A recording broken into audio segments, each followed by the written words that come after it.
শুভ সকাল বন্ধুরা, কেমন আছো? যে যেখানেই আছে আশা করি সকলেই খুব ভালো আছে। আমরাও ভালো আছি। তো আজকে সেই দিন, যে দিনটার অপেক্ষায় আজ টানা প্রায় 1 মাস ধরে প্রচুর আয়োজন, প্রচুর খাটনি, প্রচুর আনন্দ, ভালোবাসায় এতদিনের অপেক্ষার অবসান আজকে। আজ হলো মকর সংক্রান্তি।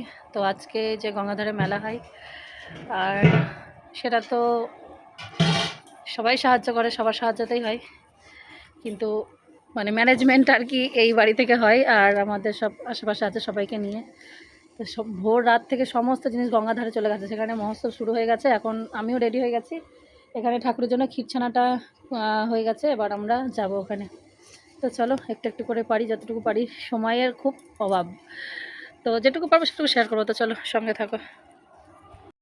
তো গাড়িটা নিয়ে তোমাদের দাদাভাই ঘাটে চলে এসছে আগেই। তো আমরা এখন হেঁটেই যাচ্ছি গঙ্গাধারে। তো প্রায় চলেই এসেছি।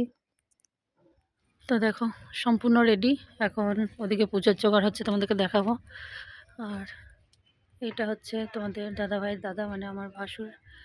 তো ওনারই সৃষ্টি এটা, আজকে উনি নেই, ওনার স্মৃতিতে এই উৎসব।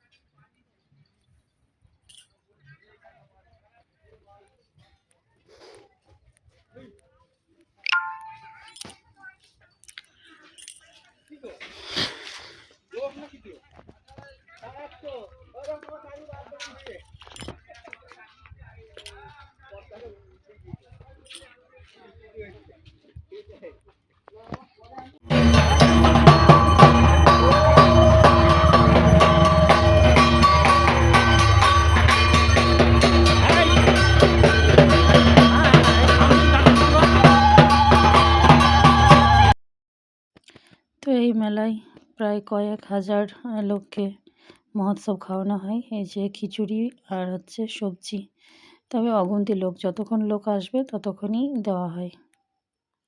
আর এখানে যে ভলিবলের আয়োজন করা হয়েছে, এবার মেলা চত্বরে হয়নি, কারণ ওখানে জায়গারই খুবই সমস্যা। আর ভলিবলটা এই মেলার একটা অন্যতমই ঐতিহ্য বলতে পারো।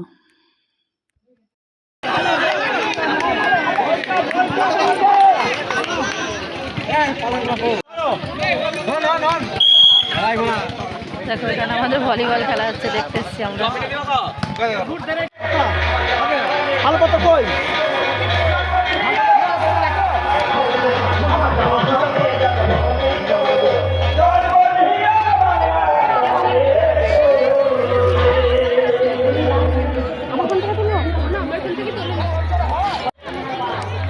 তো দেখো এখন মহোৎসব প্রায় অনেক খাওয়া হয়ে গেছে, এখন আমরা একটুখানি খাবো।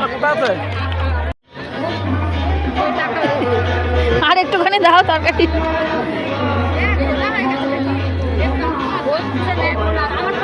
আর একটুখানি দাও,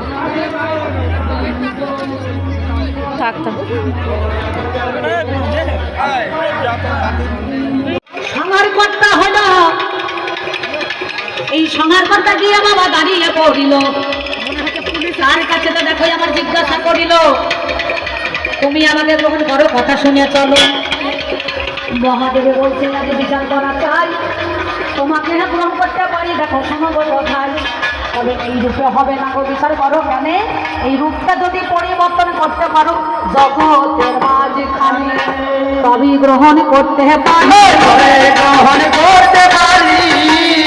কোনো কথা তুমি কর্ণ হয়ে গ্রহণ।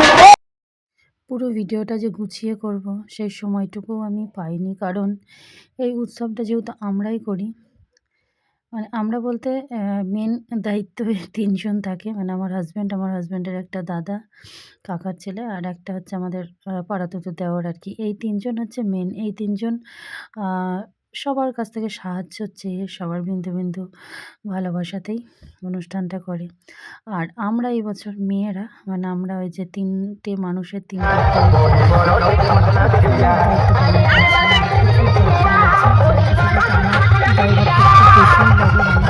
বেশি একটু ব্যস্ত থাকি। তো সব দিকটাতেই নজর দিতে হচ্ছে, সব দিকটা সামলাতে হচ্ছে, ওই জন্য সব কিছু তুলে ধরতে পারি। তো আমরা ওখানে পিকনিকের কাছে দেখতে গেছিলাম। আর পিকনিকের উপরে তো আমাদের এখানে প্রাইজ থাকে। তো এই বছর পিকনিক পার্টিটা খুব কম এসছে, কারণ এর আগের বছর একটু ঝামেলা হয়ে গেছিলো।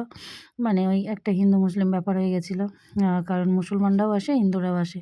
তো যাই হোক, সেই ঝামেলার জন্য এই বছর আমরা প্রচার যখন করতে পারছিলাম, প্রচারের ওখানে আমরা ঘোষণাই করে দিয়েছিলাম যে কোনো রকম সাউন্ড সিস্টেমের উপর কি মানে ব্যাপারটা হয় আর কি, এই সবাই এসে মানে ওই মাইকের সাউন্ডের একটা লড়াই লেগে যায়, সেইখান থেকে একটা ঝামেলার সৃষ্টি হয়। তো আমরা ঘোষণা করেছিলাম সেরকম যদি হয় আমরা কোনো প্রাইজ রাখবো না। তো সেই জন্যই হয়তো পিকনিক পার্টি কমই এসছে, 2-3টে বড় দল এসছে। তো আমরা ওখানেও গেছিলাম। তারপর আরেকবার যেতে হবে জাজ করতে, মানে কারা মানে সব দিক থেকে ভালো হলো আর কি।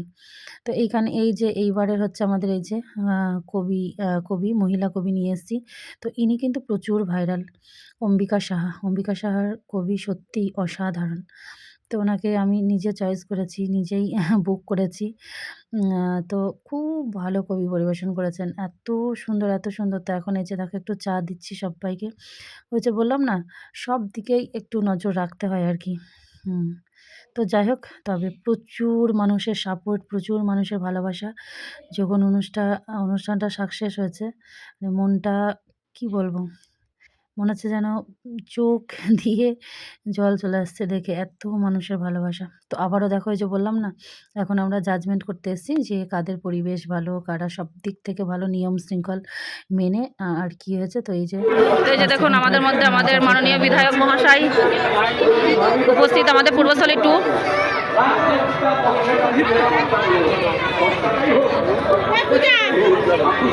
দাঁড়া এখন রাখো, ওইটা মুখটা করে একটা কিছু ঢুকিয়ে দাও মুখে।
Kita